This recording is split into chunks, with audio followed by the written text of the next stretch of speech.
Alors nous arrivons à notre dernière heure. Le but, c'est d'essayer de résoudre un petit peu tout ce que nous avons dit depuis le début.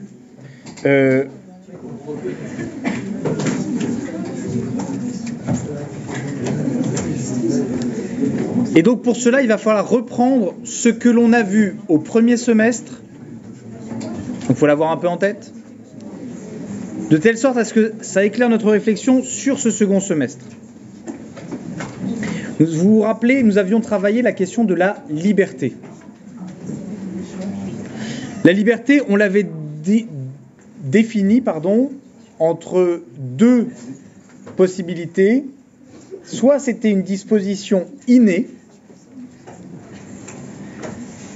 c'est-à-dire une caractéristique de la volonté, qui donne la possibilité à l'homme de se déterminer par lui-même. Ça, c'est la disposition innée, c'est la définition de la liberté, c'est une caractéristique de la volonté, rendant l'homme capable de se déterminer par lui-même. Mais il y a un autre volet de la liberté, c'est la liberté que l'on doit acquérir, que l'on doit travailler. Donc ça devient une disposition acquise. Et donc c'est une caractéristique de la volonté à se déterminer, mais pas à se déterminer à n'importe quelle chose, c'est à se déterminer à son vrai bien.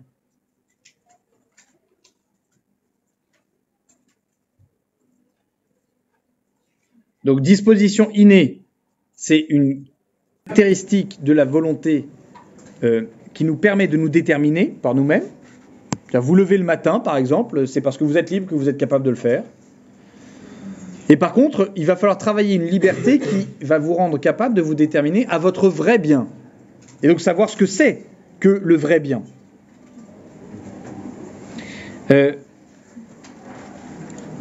Justement, cette question de la vérité va venir teinter la relation. Parce qu'il va y avoir un travail nécessaire de vérité à faire dans l'amour. Vous pouvez fermer la porte, s'il vous plaît. Merci. Premièrement, une vérité sur soi, mais ça, on l'a vu au premier semestre. On doit d'abord essayer de se connaître soi-même véritablement, sans phare, sans illusion, sans volonté de se faire plaisir. Il faut se connaître. Et par ailleurs, sans désespoir, sans, sans excès, vous voyez, dans la noirceur que l'on peut vivre. Mais il va falloir aussi être capable d'une grande vérité sur le bien que nous visons, et sur l'autre tel qu'il est, et sur le bien que vise l'autre. Tu es en couple avec quelqu'un, si tu es en couple avec l'illusion que tu as de l'autre, parce que ça te convient, parce que ça te fait plaisir, eh bien ça ne marche pas. Et notamment, il y a quelque chose que le couple peut rater profondément, c'est l'évolution que la personne va subir au sein du couple. Celui avec qui tu es n'est plus le même, celui ou celle avec qui tu es, n'est plus le ou la même qu'au moment où tu t'es mis avec elle, ou lui.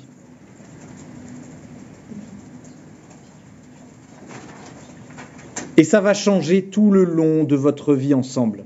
Ouais. On peut continuer à aimer une personne si les qualités fondamentales pour lesquelles on aimait. Eh oui. Eh oui. Mais parce que justement, l'amour est dynamique. Il n'est pas statique. Et c'est pour ça que vous savez, je parle à des juristes, donc c'est compliqué. Mais le contrat de mariage, pour moi, est quelque chose d'un peu aberrant. Alors ça vient protéger évidemment les biens, les machins, les trucs comme ça c'est clair. Mais le fait de croire que celui avec qui tu signes sera le même dans 10 ans, 20 ans, 30 ans. C'est pas vrai. Ça n'est pas vrai. L'autre va changer et tu vas changer. Tu vas te manger un bus à partir du moment où tu auras des enfants. Physiquement. Tu vas te manger un bus. C'est-à-dire qu'avant, tu étais hyper dynamique, tu pouvais faire tout ce que tu voulais, etc. En plus, l'âge passant, etc. Mais les enfants, il y a vraiment on achève la bête qui était à terre, tu vois. Tu vois, t'as déjà passé la trentaine, donc déjà t'es plus très frais quand tu commences à faire des soirées, le lendemain.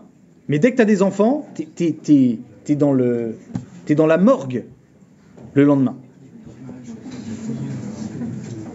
Et même, c'est quelque chose que tu ne récupéreras pas.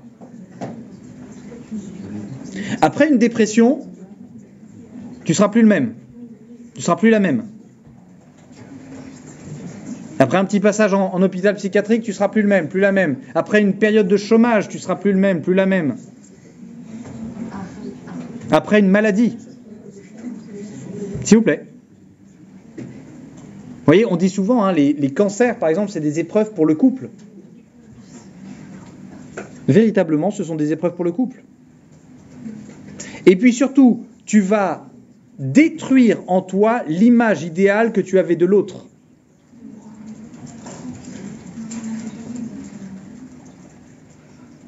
Donc, toi qui l'imaginais inébranlable, pleine de vie, etc., tu vas la découvrir déprimé au bout de sa vie, etc. Tu vas voir que petit à petit, il y a des choses qui vont se transformer au fur et à mesure du temps. Mais ça, c'est l'ordre de la vérité. Et donc, quand tu te mets en relation avec quelqu'un, tu ne te mets pas en relation, et ça, c'est la débilité, la stupidité de l'amour d'enfance. Si tu te mets avec quelqu'un parce que tu es bien avec cette personne, oh là là. Si c'est ta seule raison, c'est la cata. Enfin si, ça va te faire plaisir un temps, t'inquiète pas. Ça va vous faire plaisir un temps. Ok, d'accord. Si tu te mets avec quelqu'un quand tu es adulte, c'est que tu veux quoi? Une finalité commune. On veut faire des trucs à deux. On veut pas être deux colocs qui vivent une vie solitaire et qui se retrouvent pour coucher ensemble. Quand on est en couple, on commence à se dire, on va envisager les choses à deux. D'où les difficultés, par exemple. Si l'autre n'aime pas mes amis, mais ce sont mes amis. Ça fait partie un petit peu de moi. Je peux t'assurer que si tu es en couple et que lui ou elle n'aime pas tes amis, tu vas t'éloigner de tes amis.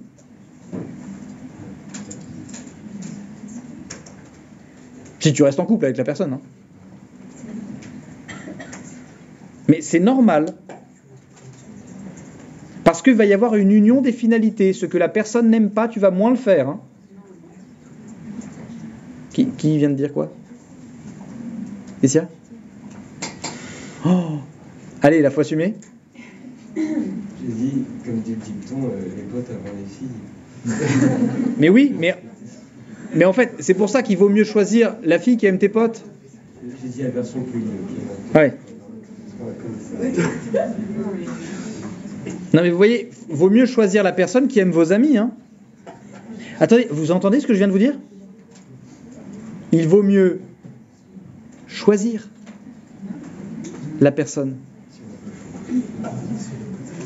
Tu peux tout à fait subir ta relation, et donc ne pas l'avoir choisie. Avoir suivi ton sentiment amoureux qui t'indiquait « Oh mais je suis si bien avec cette personne !» Et tant mieux, c'est super. Je veux dire, je suis pas contre le sentiment amoureux, c'est génial le sentiment amoureux. Mais Épictète te le rappelle bien, ou plutôt là il le dit pas, mais il le dit à d'autres endroits, tu as le choix dans tes relations. Tu es libre dans tes relations. Donc si tu vois qu'il y a une relation qui ne te conduit pas à ton vrai bien, ça dégage.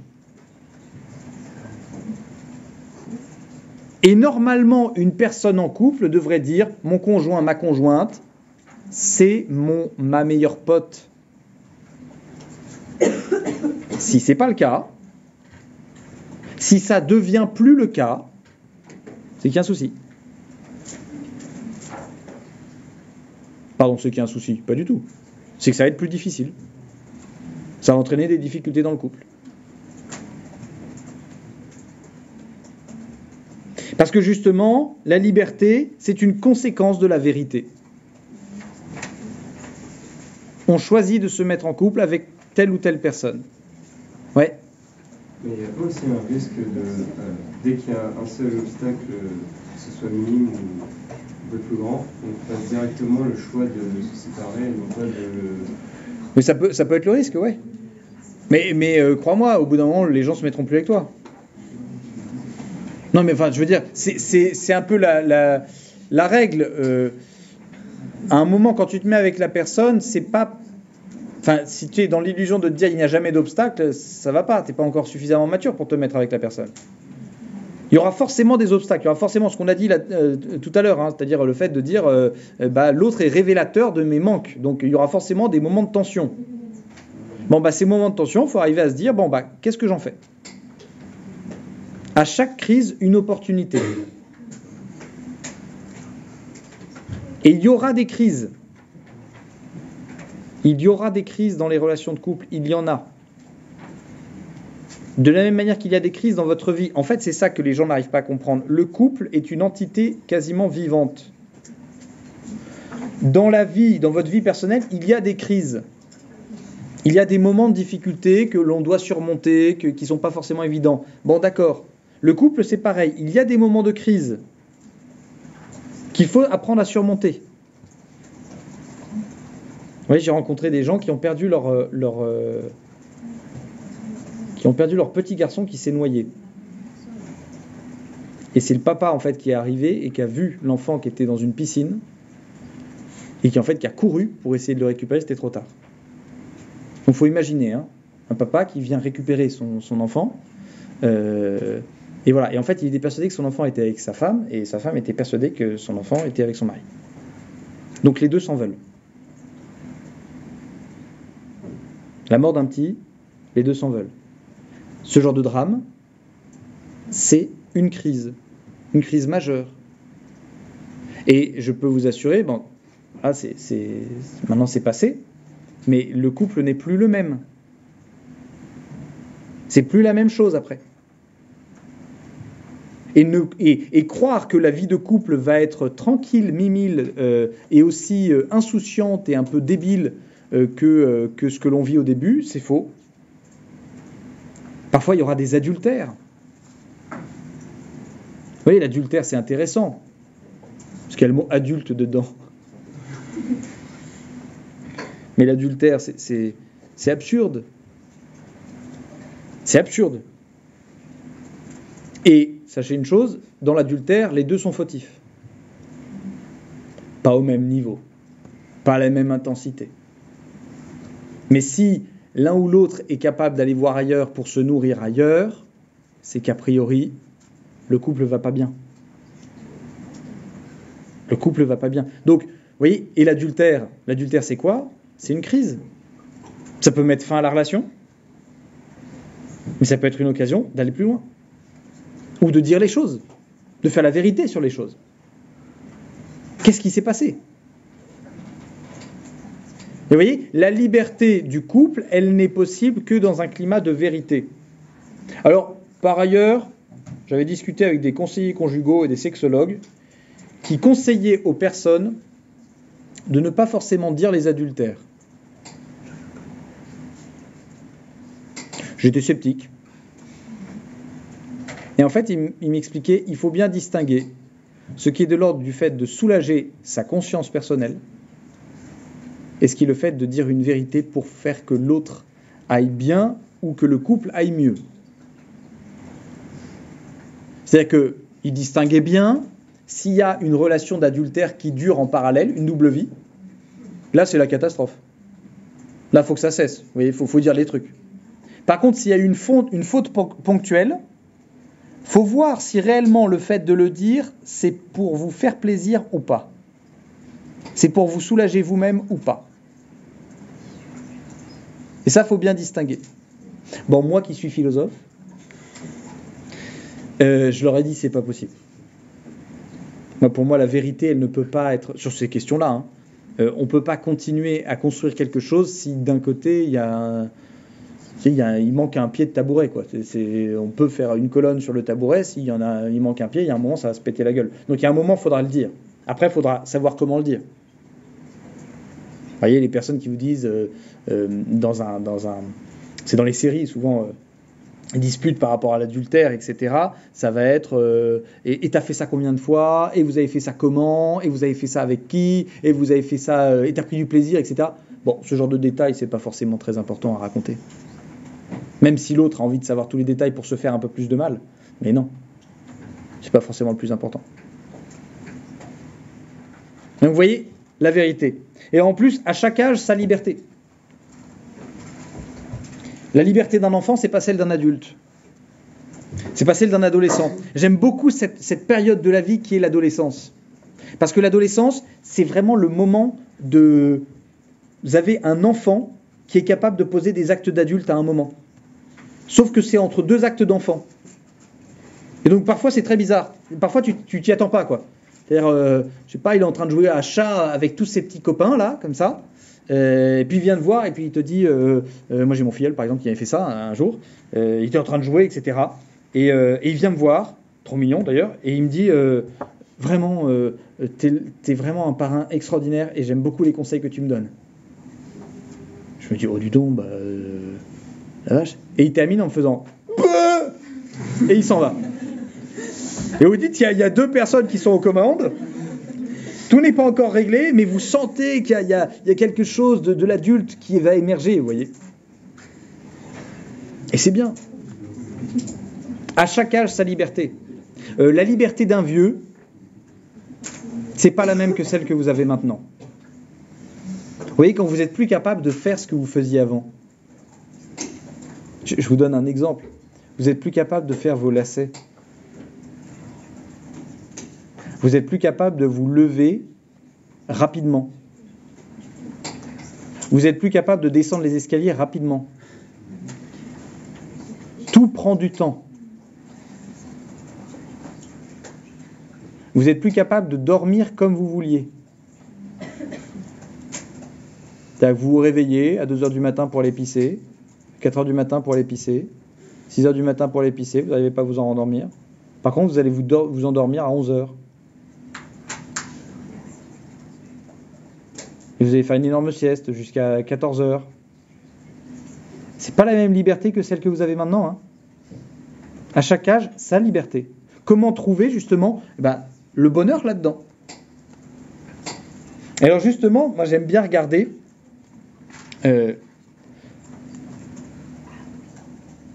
comment les personnes se sont motivées à réellement changer. Et justement, c'est la question de la tension à la fin. Vous vous mettez réellement à changer dès lors que vous avez une finalité que vous visez. Tant que tu n'as pas envie d'avoir ton diplôme, crois-moi, tu ne bosseras pas pour ton diplôme. Par contre, tant que tu as envie de faire la fête, tu vas faire la fête. Et tu vas vraiment tout déployer pour faire la fête. Dès lors que tu vas changer de finalité, tu vas te remotiver sur tes moyens. Sur les moyens que tu vas mettre en œuvre. Et alors, les motivations du changement, c'est dès lors que tu as repéré un vice en toi, il va falloir que tu sois très honnête avec toi. Parce que, alors comment le dire de manière délicate? La plupart du temps, on aime nos vices. On les aime vraiment beaucoup. C'est-à-dire qu'on a beau se persuader, dire, je sais pas, mais j'ai envie de changer, mais j'ai vraiment envie d'évoluer, j'ai envie de sortir de telle addiction, j'ai envie de machin, mais dans le fond, t'as envie d'y rester. Et en fait, tant qu'on n'a pas cette honnêteté en nous, de se rendre compte qu'on a envie de rester dans nos vices, on n'a pas du tout envie de changer. On n'a pas du tout envie d'arrêter de mentir. On n'a pas du tout envie d'arrêter de se mettre en colère. On n'a pas du tout envie d'arrêter de dominer. On n'a pas du tout envie d'arrêter et ainsi de suite, de dissimuler et compagnie. Tant que tu ne t'es pas rendu compte de ça, eh bien malheureusement, tu ne voudras pas. Tant que tu ne t'es pas rendu compte, du fait que tu ne veux pas changer, eh bien tu n'actionneras pas les bons leviers. On est au grand B.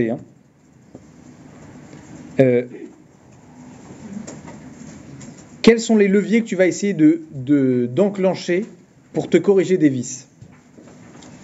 Il y en a un qui s'appelle la culpabilité. Tu vas te sentir coupable. Ça, il faut remercier nos copains protestants, protestants luthériens notamment, et calvinistes et zwinglistes. C'est pas présent chez les évangéliques. C'est beaucoup plus présent donc chez les protestants anciens, qui ont beaucoup affecté la vie post-chrétienne de la civilisation occidentale. La culpabilité, c'est pas bien. De faire ça, c'est pas bien. Oh, je sais que c'est pas bien, mais je le fais. La gourmandise est un... C'est un quoi ? Un péché mignon. C'est mon péché mignon. C'est mon péché mignon d'être boulimique. C'est mon péché mignon d'être gourmand. Mais tu ne sais pas ce que c'est que la gourmandise. Tu ne sais pas ce que c'est. La curiosité est un vilain défaut. Et là, vous avez tout un tas de cours qui vont vous dire « La curiosité, c'est génial. Il faut être curieux. Soyez curieux dans la vie. Soyez curieux. » Non, tu ne sais pas ce que c'est que la curiosité. La curiosité, c'est celui qui s'est abonné sur YouTube ou qui s'est mis à regarder des sites qui ont tendance à fasciner son intelligence, mais détériorer sa vie morale. Je vous donne un exemple. Vous êtes fasciné par Karl Zero, le gars qui pourchasse les pédophiles. Il y a des personnes, par exemple, ça peut les faire vriller. Il y a des gens qui se sont mis à écouter des théories, 11 septembre, Terre plate, des trucs comme ça. Je ne vous dis pas si c'est vrai, si c'est faux, je m'en fous. Par contre, la seule chose que je vois, c'est que c'est devenu des dépressifs. C'est ça la curiosité. C'est de se mettre à regarder des choses qui ne nous sont pas dues. Dans quel but ? Dans le but de simplement satisfaire son intelligence. Mais on n'a pas envie d'arrêter de regarder ces trucs. On n'a pas envie d'arrêter de regarder du porno. On n'a pas envie de... Et vous prenez n'importe quoi, on n'a pas envie. On aime cela. Et donc il va falloir que l'on oppose quelque chose que l'on aime davantage pour pouvoir dégommer ce vice. Et ça, c'est la solution pour faire de la vraie morale. On ne peut pas te faire culpabiliser sur quelque chose que tu aimes. Ça ne fonctionnera pas. D'ailleurs, et même, ça peut en stimuler certains. Ah, c'est interdit. Ah, j'aime bien. Non. Il faut que tu aimes davantage. Il faut que tu aimes davantage. C'est un peu la même logique, vous savez, il y a des personnes qui me disent « choisir, c'est renoncer ». Et ce genre de phrases là, que j'entends, mais j'ai envie de leur péter les hanches à ces gens. Choisir, c'est renoncer. Ah, quand on choisit une femme, on renonce à toutes les autres. Bon, c'est pas vrai, ça dépend des gens, mais non, je renonce pas à toutes les autres femmes, je choisis une femme. C'est différent. Tu as choisi des études, tu as renoncé à toutes les autres études. Non, j'ai choisi ces études, lâche-moi.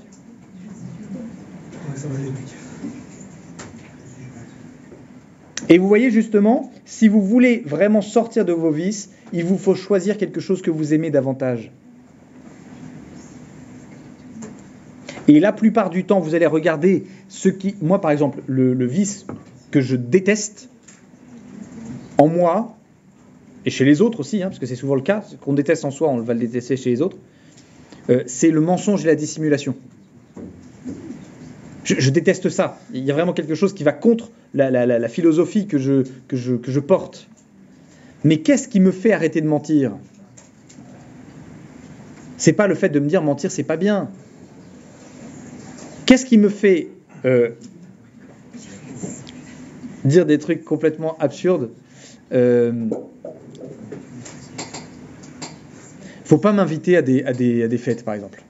Je vous le dis juste, malheureusement, lors de mariage, alors en plus moi j'ai un petit problème, c'est que j'ai un problème d'audition, c'est-à-dire que j'ai une fréquence que je n'entends pas.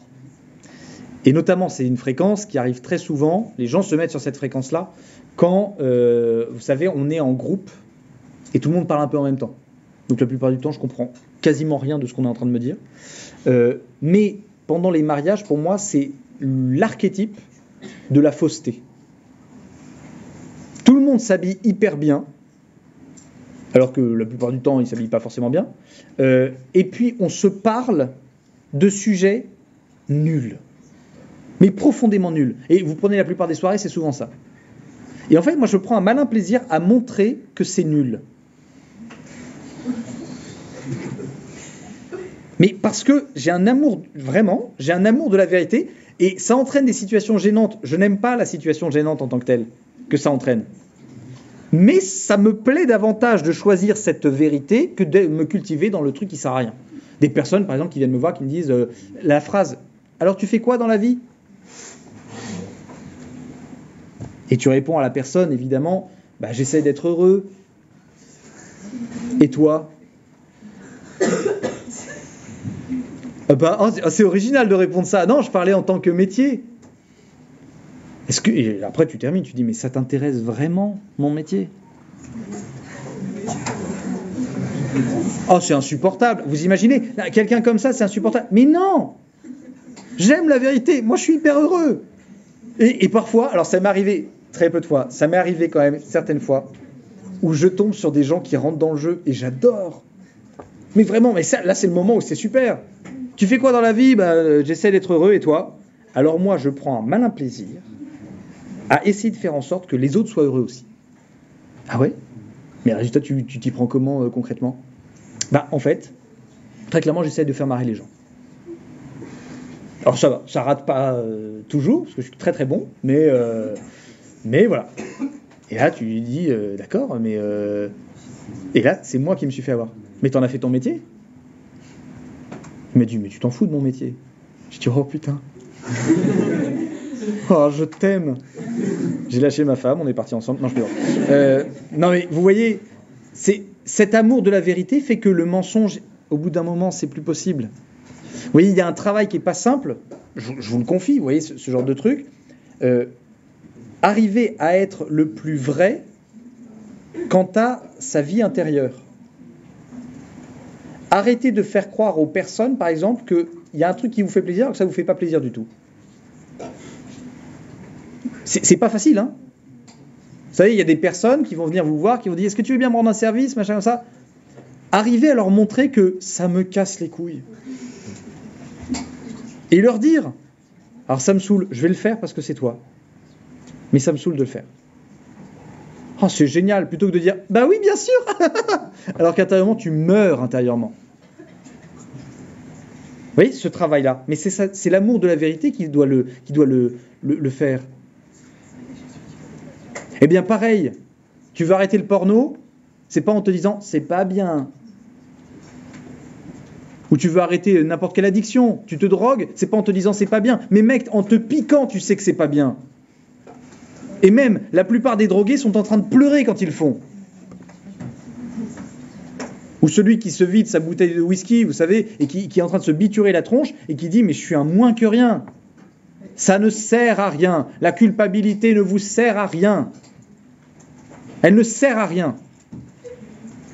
En revanche, il faut que tu te dises, qu'est-ce que j'aime davantage que cette bouteille d'alcool? Qu'est-ce que j'aime davantage que ce film porno? Qu'est-ce que j'aime davantage? Et est-ce que ce film porno, est-ce que cette bouteille m'empêche d'atteindre ce truc?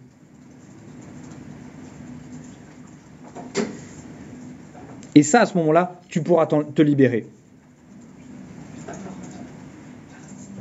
Et dans la relation,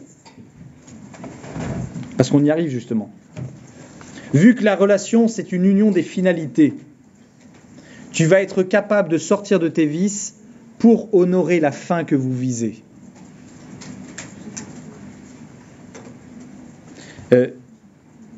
Je vous prends des exemples parce que je pense que en philosophie morale, on est obligé de partir d'exemples. Je préfère partir des exemples de ma vie parce que comme ça, il n'y a personne qui se sent mal à l'aise. Enfin, peut-être si, mais on s'en fout. Vous voyez, pour la joie de votre enfant ou pour la joie de votre conjoint ou de votre conjointe, vous êtes capable de sortir de vos vices. C'est pour cela que vous le faites. Parce que, je vous le dis tout de suite, et vous-même, prenez-en conscience, mais vous en prendrez conscience quand vous aurez des enfants, je vous laisse cette joie de découvrir ça. Nous sommes des énormes ingrats avec nos parents. Nos parents, mais ils ont fait tellement de trucs pour nous, alors qu'on leur rendait rien. Mais rien. On leur a apporté des cadeaux moisis de l'école qu'ils ont affichés. Ils ont montré à des gens des dessins moches en disant « Mais t'as vu ce qu'il est capable de faire ?» Ils nous ont félicités parce qu'on faisait caca dans un pot. Et nous, on est là en leur disant « Ah, mais tu me laisses jamais sortir. Ah, mais machin. Ah, mais tu me comprends pas de toute manière. Mais tais-toi !» On l'a tous fait. Hein. Mais parce que nos parents l'ont fait pourquoi ? Et pour notre bonheur. Ils se sont fait des cheveux blancs. Alors, attendez. Je vous parle des relations non dysfonctionnelles. Hein. Il y a tous, évidemment, on connaît tous des parents qui peuvent être un peu timbrés et qui n'ont pas corrigé leur vice. D'accord. Mais la plupart du temps, les parents, ce qu'ils font, c'est ils sacrifient leur vie pour vous. Ouais.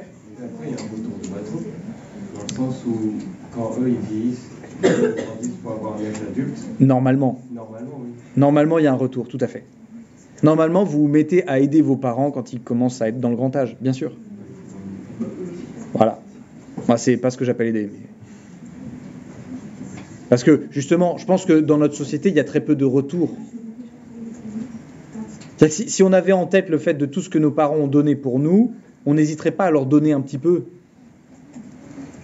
Et on préfère plutôt faire en sorte qu'ils soient dans des EHPAD. Alors, après, évidemment, philosophie morale, on ne fait pas la morale. Donc, très clairement, vous avez des personnes qui perdent la tête, c'est très compliqué à s'en occuper à la maison. Enfin, je veux dire, à l'impossible, nul n'est tenu. Hein. Donc, faut juger personne là-dessus. Mais il faut avoir conscience de ça. Ce qui les ont fait sortir de leur vice, vos parents, c'est parfois votre rire. Ce qui va faire que vous allez sortir de vos vices, c'est parfois la joie de votre conjoint, de votre conjointe. Oui, son bonheur va devenir la motivation suffisante pour être heureux, pour sortir de vos vices et pour être heureux. Vous voyez, si par exemple ta bouteille de whisky, elle te fait pleurer tous les soirs, et souvent les personnes en ont conscience, hein, en fait tu vas entraîner l'autre dans ta déprime. Hein. Je me souviens, on s'était dit ça avec mon épouse, maintenant qu'on a un enfant, on a le devoir d'être heureux. Le devoir, attention, calmez-vous. Hein. Et vous comprenez ce qu'on voulait dire ? C'est-à-dire qu'un enfant... alors déjà un enfant, vous ne prenez pas trop la tête, hein, pour le rendre heureux c'est très simple, coquillette, jambon, et puis t'es là et tu l'aimes. Pas besoin de trouver le truc bio, le machin... Non. Tu es là, tu l'aimes, ça lui suffit largement, tu es présent, il n'y a aucun problème, tu peux lui donner n'importe quoi à bouffer, il sera content, de toute manière. Mais par contre, si toi t'es malheureux, et tu te regardes en permanence et finalement tu n'y arrives pas et tu t'en sors pas, ils vont le payer. Ils vont le payer. Et donc voilà, la connaissance de la fin qui nous est connaturelle comme étant ce qui va nous rendre capables, de nous accrocher et de sortir de nos vices. Alors il va falloir travailler les vertus. Vous pouvez me rappeler ce que c'est que les vertus ? Il y en a 4 principales, ouais. Tempérance, force. Justice, prudence. Ouais, super. Ça, c'est les 4 grandes clés. Dans le couple, dans l'amour, il faut qu'il y ait les 4. Il faut qu'il y ait les 4. On commence par laquelle ? Laquelle est la plus importante ? Ouais. La tempérance. Tempérance.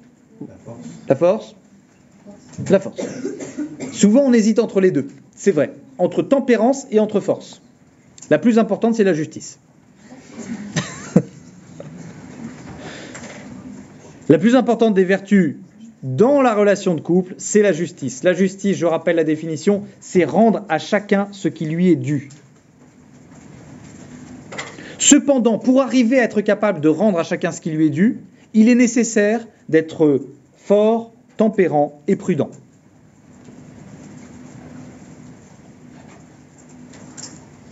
Et on commence souvent par dire qu'il faut d'abord être fort.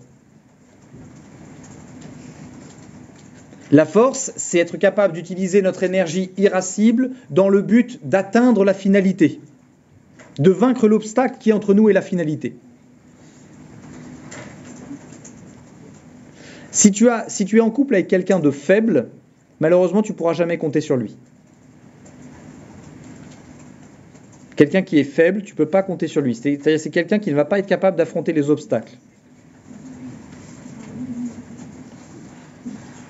Mais aussi la force, c'est la capacité à supporter un mal avec patience. Vous savez que ça c'est le terme, ça s'appelle supporter un mal avec patience, ça s'appelle de la tolérance. Tolérer quelque chose, c'est supporter un mal avec patience. Dans le couple, il est nécessaire de savoir supporter les vices de l'autre. Vous savez, les misophones. Je ne sais pas si vous connaissez ce trouble. Ce n'est pas une pathologie, c'est un trouble.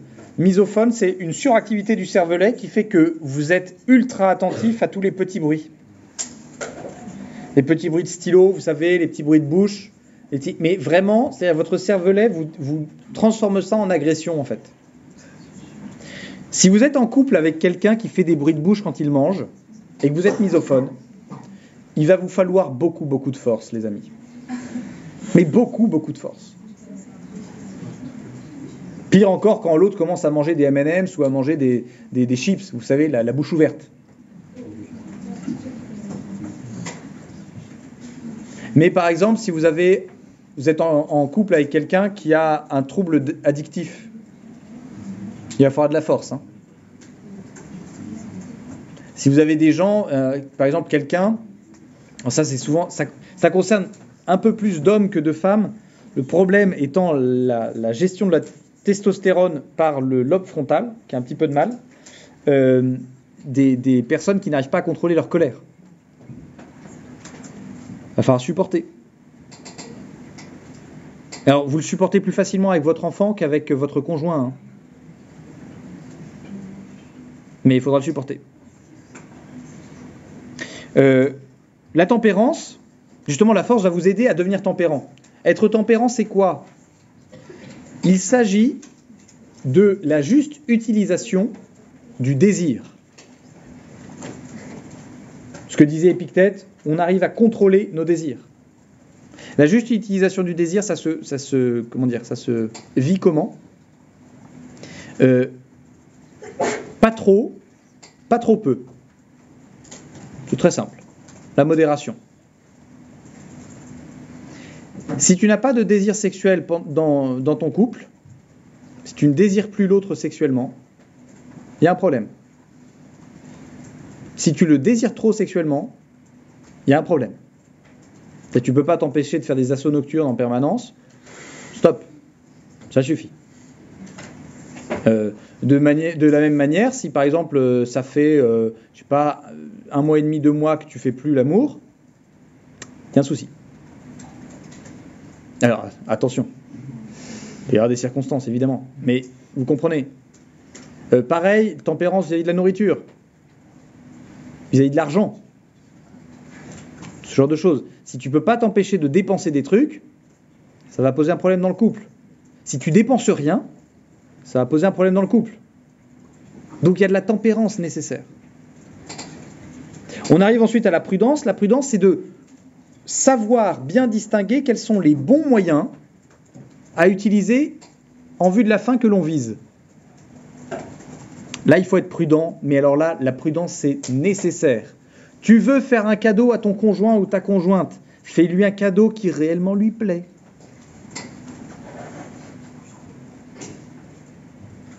Lui offre pas quelque chose que tu aurais aimé qu'on t'offre, ou lui offre pas quelque chose que tu aurais, je sais pas, que tu aimerais qu'elle fasse ou qu'il fasse. Oh mon chéri, je t'ai acheté une tondeuse. Le message est clair. Et la prudence, pareil, tu veux lui faire comprendre quelque chose. Alors ouais, tu veux avoir une bonne discussion avec lui ou avec elle. Tu choisis le moment. C'est pas quand c'est toi qui sens le moment. Non, non, tu choisis réellement bien le moment, rationnellement. Vous savez quel est le pire endroit pour aborder des questions de couple? Le pire endroit, dites-moi, ouais. Oui. C'est vrai. C'est vrai, j'avais pas pensé à cet endroit-là. Non, mais un endroit où on parle souvent, et c'est pas le moment de parler de trucs sérieux de couple, ouais. Pas le restaurant. Non, le restaurant, ça peut être un lieu. Si c'est suffisamment aménagé, ça va. Ouais. Les repas de famille. Les repas de famille, ouais, pareil. Là, il vaut mieux éviter, mais c'est pas tout à fait ça. Ouais. Le boulot, alors oui, si vous travaillez avec votre conjoint ou votre conjointe, c'est possible, ça peut être un mauvais moment. Ouais, oui. La chambre, non, ça peut être un bon moment, parce que c'est assez intime. Ouais. On va dire lieu religieux, une église. Une église, ça peut être non, mais ça peut être un lieu neutre, un lieu religieux. C'est-à-dire que vous vous dites, très bien, le seul endroit où on ne va pas se mettre sur la gueule, c'est sûr, ça va être au temple, donc on va au temple. Voilà, donc tu vas au temple. Quoi? Non. C'est la voiture. Ne jamais discuter d'un sujet important pour le couple en voiture. Pourquoi? Parce que les deux sont pris en otage. Il n'y en a pas un qui peut dire « Stop, écoute 30 secondes, on en parle à un autre moment. » Non, t'es assis. T'es pris en otage. Et en plus, il y a du stress ambiant autour. Ah bon, mais pourquoi tu passes par là? Tu sais, en plein milieu d'une conversation, on est en train de parler du fait que je t'ai trompé. Mais pourquoi tu passes par là? Mais ta gueule! C'est pas le moment. Ça, c'est de la prudence. Et enfin, la justice. On n'aura jamais le temps de finir. La justice, c'est rendre à chacun ce qui lui est dû. Entendez ça, s'il vous plaît. Dans la relation de couple, dans la relation d'amour, il y a une exigence de justice, à savoir, il est nécessaire de rendre à chacun ce qui lui est dû. À toi et à l'autre. Un exemple tout bête, il n'est pas dû à l'autre de tout savoir de ta vie intérieure. Mais c'est dû à l'autre le fait de savoir que, je sais pas, tu lui reproches un truc depuis 3 ans et tu lui as toujours pas dit. Et tu pètes des câbles sans jamais lui avoir dit. Rendre à chacun ce qui lui est dû, c'est-à-dire vraiment avoir ce souci-là du bien de l'autre.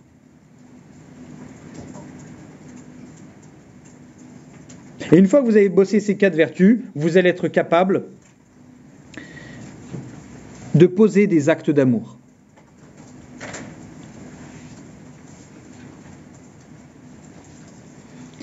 Alors quels sont les actes d'amour? J'en ai référencé 4. Le premier, c'est le don.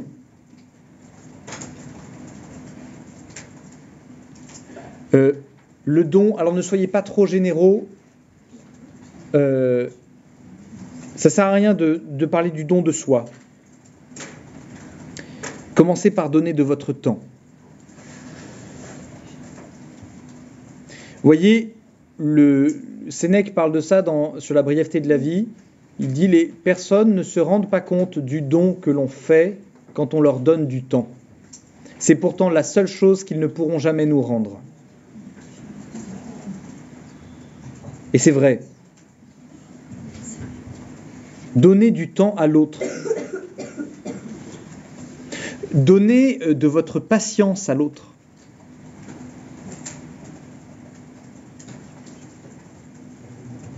Donnez de votre attention à l'autre. Donnez de votre argent à l'autre. Et perspective Michto et compagnie, non. Donnez de vos moyens à l'autre. Donnez du plaisir à l'autre. On est quand même la seule espèce qui fait ça. Seule espèce animale qui essaie de donner du plaisir à son partenaire. Donner du plaisir à l'autre. Et ça, vous voyez, quand vous allez dans la perspective du don, alors attention, le don, c'est le don. Hein.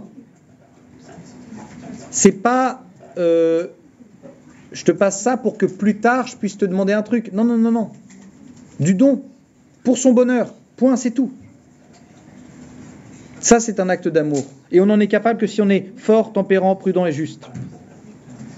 Le deuxième acte d'amour, l'abandon.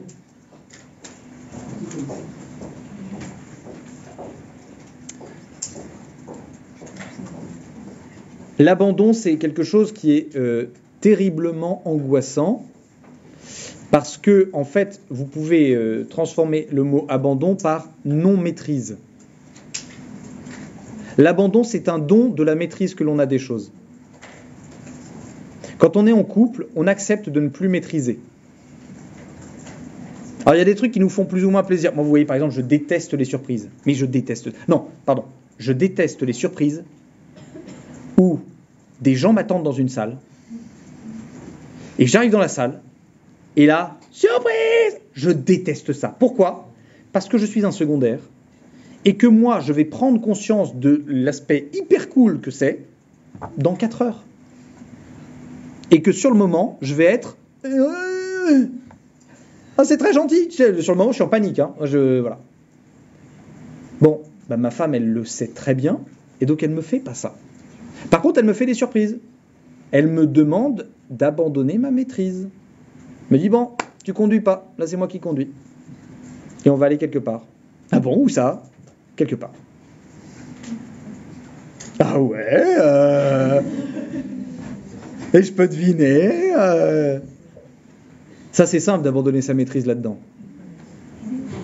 Ça devient plus compliqué quand tu es très malade et que c'est l'autre qui doit s'occuper de toi. Quand je sais pas, tu gagnes plus d'argent et c'est l'autre qui rapporte tout l'argent pour les deux.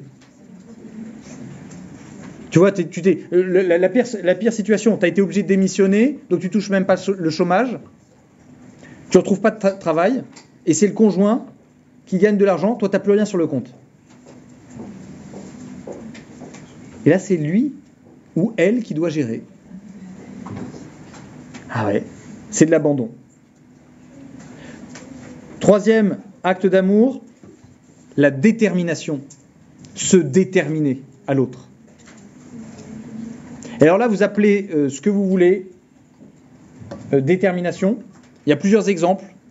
La fidélité, c'est une détermination. C'est un acte d'amour. Je me détermine à toi, à ton bien.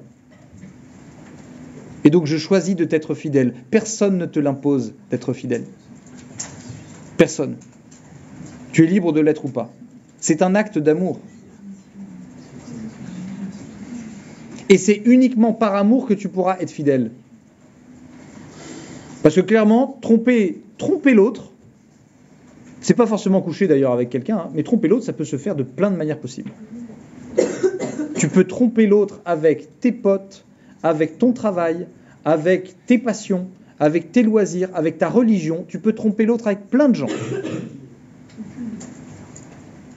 C'est-à-dire cesser de te déterminer à cette personne. Et de mettre toute ton énergie dans autre chose. Tu peux même tromper ton conjoint avec tes enfants.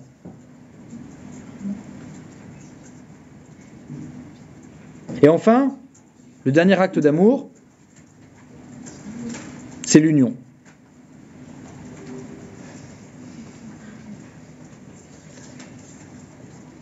Vous voyez, c'était ce dont on parlait au tout début. L'union, c'est choisir de faire un. C'est choisir, par exemple, je vous donne des petits détails, choisir de ne pas contredire l'autre devant d'autres personnes. Vous savez quand, parce que les enfants, nous, on sait très bien comment faire avec nos parents. Il y en a un, si tu lui demandes, tu sais que tu peux le faire flancher. Tu as déjà demandé à l'autre, il t'a dit non, tu t'y es pas bien pris. Mais l'autre, tu sais que si tu emploies les bons arguments, tu peux le faire flancher. Et si les deux sont au courant de ce qu'a dit l'autre, un acte d'amour, c'est l'union. T'as beau ne pas être d'accord avec l'autre, tu le soutiens. Et après, tu en reparles avec lui. Mais sur le moment, tu le soutiens, tu es uni. Ouais. Ça rejoint beaucoup la détermination avec... Tout à fait, oui, bien sûr. En fait, les actes d'amour, tu verras, hein, dans l'un, il y a les trois autres. Se calme. Dans l'un, il y a les trois autres. À chaque fois. Dans l'union, il y a la détermination de l'abandon du don. Dans le don, il y a l'abandon, la détermination de l'union. Bref, voilà. Parce que l'amour, justement, c'est cette tendance à l'union. Et en fait, dans l'union, tu vas retrouver tout. Alors justement, en conclusion de ce cours, la toxicité dont nous avons parlé n'est absolument pas une fatalité. Absolument pas. Mais il faut quand même être assez lucide sur le fait qu'on commence notre vie adulte bien amochée et malheureusement pas forcément capable d'être en relation saine avec les autres. Et donc, il y a tout un travail moral de réappropriation de soi, ce qu'on a vu au premier semestre. Et ensuite, de bonne compréhension de ce qui motive les relations. Et à partir du moment où, en fait, on comprend que l'amour est une affaire d'adultes libres, eh bien, on peut réellement comprendre ce qu'Aristote dit lorsqu'il dit que le bonheur réside dans l'amitié. Au semestre dernier, on avait dit que le bonheur, c'était dans la contemplation et dans l'amitié. Mais en fait, ce qui se passe et ce qui se joue de manière très forte, c'est que la relation conjugale, c'est quoi ? La relation amoureuse, soyons plus précis, c'est quoi ? C'est une relation de mutuelle contemplation. Voyant le bien qu'est l'autre, j'accepte de m'y déterminer pour son bonheur. Et ce faisant, son bonheur devient mon bonheur.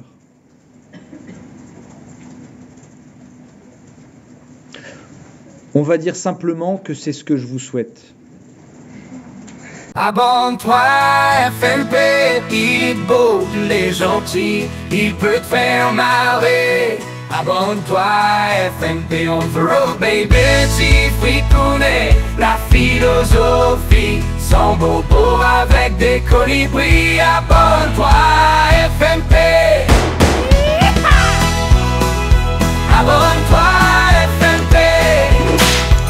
Abonne-toi, FNP. Si tu ne fais pas, continue de chanter.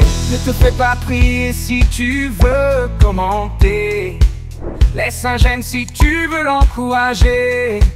Et si tu veux faire grandir la communauté, t'as qu'à partager à ta maman, ton frère ou ton pépé. Abonne-toi, FNP. Abonne-toi, FNP. Abonne-toi, FNP. Si tu ne fais pas, continue de chanter. Ne te fais pas prier si tu veux commenter. Laisse un j'aime si tu veux l'encourager. Et si tu veux faire grandir la communauté, t'as qu'à partager à ta maman, ton frère ou ton pépé. Abonne-toi, FNP. Abonne-toi, FNP. Abonne-toi, FNP. Si tu ne fais pas, continue de chanter. Ne te fais pas prier si tu veux commenter. Laisse un j'aime si tu veux l'encourager. Et si tu veux faire grandir la communauté, t'as qu'à